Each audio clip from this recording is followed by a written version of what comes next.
Update. I-28F being held hostage at my parents' place. 57M and 53F. And I don't know what to do. Thank you everyone for all your concerns, suggestions and for giving me hope.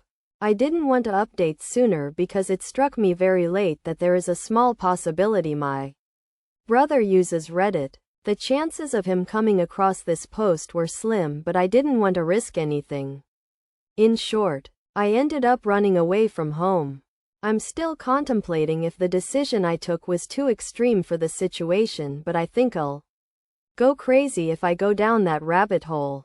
A couple friends of mine had a friend who I met last month but was hesitant to reach out because he was a fairly recent friend in a town 3 hours away, so my boyfriend and my friends planned my getaway.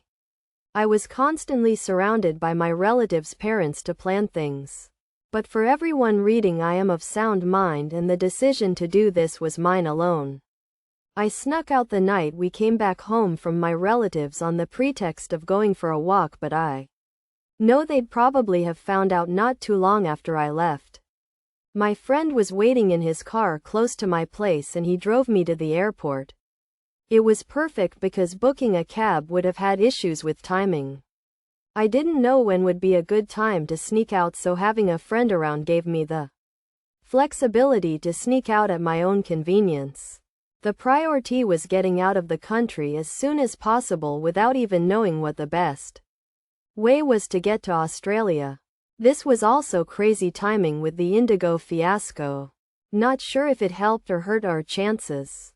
I could only do this because of the immense support from my friends back home who spent a lot of time planning the routes and booking the flights for me, so as to not arouse any suspicions from my family and very little time for them to act. I've had messages from them and a few calls. All I've done is message them that it was my decision to leave and list a couple points on why, and that I'd be keen to work on the relationship if they can try to come around to my life choices. Thank you everyone again. And especially to people who reached out to make sure I'm doing okay.